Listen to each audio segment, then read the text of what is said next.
네, 한 주간 재계수장들의 일거수일투족을 들여다보는 CEO 풍향계 시간입니다. BMW 차량 화재는 설계 결함 때문이라는 조사 결과에 최대 위기를 맞게 된 김효준 BMW 코리아 회장. 혁신성장 본부장직에서 돌연 물러난 이재용 소카 대표 소식을 한상용, 이진우 기자가 전해드립니다. BMW 코리아 회장, 올해 1월 사장에서 회장으로 승진한 이후 최대 위기에 처했습니다. 결함 은폐 의혹에 따른 검찰 고발과 과징금 112억 원, BMW 차량 화재 사고에 대한 민관 합동조사단의 결론이 나왔기 때문입니다. 애초 화재 원인으로 알려진 배기가스 재순환 장치 EGR 냉각기 균열이 설계 결함 때문이란 조사 결과도 발표됐습니다.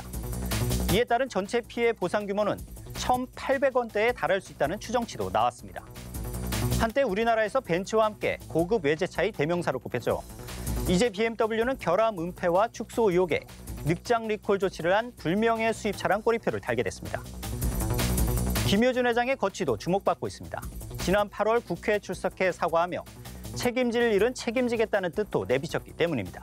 고객분들과 그리고 국민들께 더불어 관련 유관 부처를 비롯한 정부기관 및 국회에 심려를 끼쳐드려 정말 깊은 사과의 말씀 올립니다. 수입차 한국법인이 회장 자리까지 둔 경우는 이례적인데 김 회장이 2020년 2월까지 남은 임기를 제대로 마칠 수 있을지 관심입니다. 차량 공유업체 소카의 이재용 대표입니다. 최근 이 대표가 쓴 페이스북 글이 화제가 됐습니다. 당신의 제안은 혁신적이지만 그것을 사용할 수 없을 것 같다. 현재 실패하고 있는 절차들이 편안하다. 혁신성장본부의 민간 공동본부장직을 그만두겠다는 뜻을 표명하면서 하나의 만평과 함께 올린 글인데요. 이 대표가 규제개혁에 소극적인 당국의 태도에 실망해 이 만평을 올렸다는 추측이 나왔습니다. 혁신성장으로 인해 피해를 보는 분들을 위한 합리적인 대책을 전달하고자 노력했지만 그것도 한 발짝도 못 나가서 아쉽다는 소회도 밝혔는데요. 이 대표는 작년 8월 정부로부터 위촉장을 받고 공동본부장으로 활동해왔죠. 올해 9월 대통령 특별수행원이자 IT 혁신 경제인으로 북한도 다녀왔습니다. 이 대표의 사의를 계기로 혁신성장본부가 새 동력을 얻게 될지 아니면 상실하게 될지 관심이 쏠리게 됐습니다. 올해 온 나라를 들썩이게 했던 한진일가 갑질 논란. 결국 반년여 만에 일단락되는 모양새입니다. 조양호 한진그룹 회장의 부인 이명희 씨는 필리핀 가사도우미를 불법 고용한 혐의로 기소됐습니다.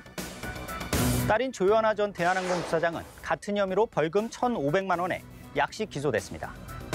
범행에 가담한 대한항공 법인에는 벌금 3천만 원의 약식 명령을 내려달라고 검찰은 법원에 청구했습니다. 이 시모녀는 2013년부터 올해 초까지 필리핀 여성 11명을 대한항공 직원인 것처럼 초청해 가사 도우미 일을 시킨 혐의인데요. 이 씨는 운전기사 등 직원에게 소리를 지르며 욕하거나 때려 다치게 한 혐의도 있죠. 이명희 씨의 또 다른 딸 조현민 전 대한항공 전무의 물컵 갑질에서 촉발된 한진일가의 갑질 논란.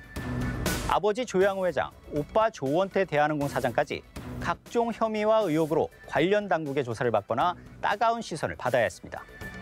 경찰과 검찰의 수사는 마무리 단계에 접어들었지만 한진가의 갑질 이미지는 쉽게 사라지지 않을 것 같습니다. 재벌 총수 일가의 일감 몰아주기는 지금도 문제가 되고 있습니다. 하이트 진로그룹 오너 일가가 검찰에 소환돼 조사를 받았습니다. 박문덕 회장의 장남 박태영 부사장입니다. 하이트 진로는 2007년 인수한 생맥주기기 납품업체 서영 ENT에 100억 원에 달하는 일감을 몰아줬다는 의혹을 받고 있습니다. 이 납품업체는 박문덕 회장이 아들에게 그룹 경영을 물려주는 데 매우 중요한 기업인데요.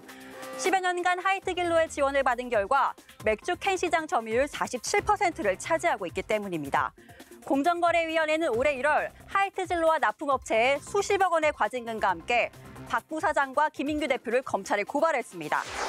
검찰 조사 개시로 이런 경영권 승계 작업에 제동이 걸릴 가능성이 커졌습니다. 올해가 며칠 남지 않았지만 경제계의 산적한 문제는 아직 많이 남아 있습니다. 새해에는 원활한 소통과 함께 서로가 한 발씩 양보하는 타협으로 보다 현실적인 대안이 많이 나오길 기대해 봅니다. 이번 주 CEO 풍향계는 여기까지입니다.